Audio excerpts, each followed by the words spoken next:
Napakasinungaling, yan ang buwelta ni Agriculture Secretary Francisco Chu Laurel laban sa panibagong akusasyon ni Zaldico.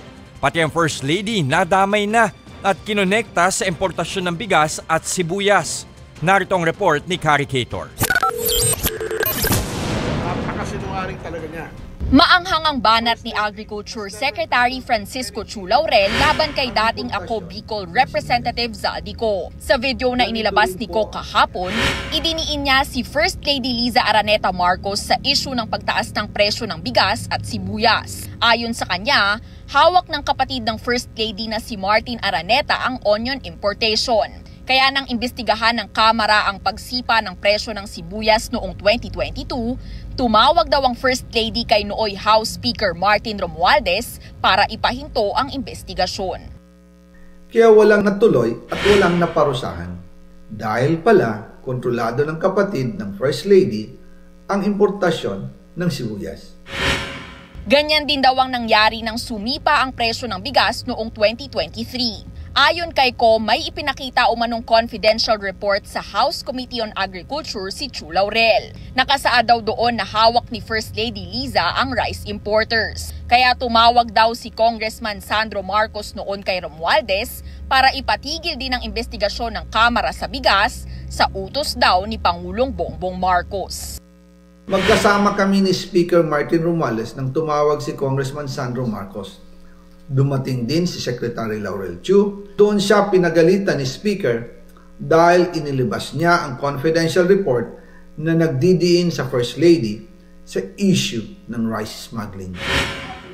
Pero ipinakita ni Chu Laurel ang sinasabing confidential report ni Ko na naglalaman ng mga listahan ng rice importers na sangkot sa smuggling. Wala raw dyan ang pangalan ng First Lady. Ito ho ay walang katotohanan. Fabricated lie ho to. The First Lady has never meddled in any DA matters. Napakasinungaling talaga. Kahit nga raw ang kapatid ng First Lady na si Martin Araneta, wala raw kinalaman sa pag-aangkat ng sibuyas. Tumaas daw ang presyo ng sibuyas noong 2022 dahil sa kakulangan ng supply. If may big-scale smuggling na nangyayari during that time, nakakasiguro ako na hindi tataas ng ganito ang presyo. Hindi ito logical. Hindi rin totoo na involved si Martin Araneta sa onion importation or any smuggling or importation issue. Ang totoo lang daw sa mga sinabi ni Ko ay ang pag-uusap nila noong 2024 tungkol sa pagbaba sa taripa ng bigas. Pero ayon kay Chu Laurel, zero tariff talaga ang gusto ng dating kongresista, taliwas sa sinabi niya sa video na 15%. Plano naman ni Laurel na sampahan ng reklamong cyber libel si Ko. Zaldico, ang masasabi ko sa iyo, umuwi ka na. Harapin mo lahat. Wala pang direktang sagot ang First Lady sa mga alegasyon ni Ko. Pero may makahulugan siyang post kanina sa kanyang social media account. Sabi niya kung may iba raw na mas gusto ng drama, mas gugustuhin daw niyang tutukan ng pagtuturo sa mga law student kung paano gumagana ang batas na nakabatay sa katotohanan at ebidensya. Nagbabalita mula sa Frontline, Kari Cator, News Spot. Mga kapatid, ako po si Ruth Cabal. Dito tayo sa totoo, dito tayo sa True FM.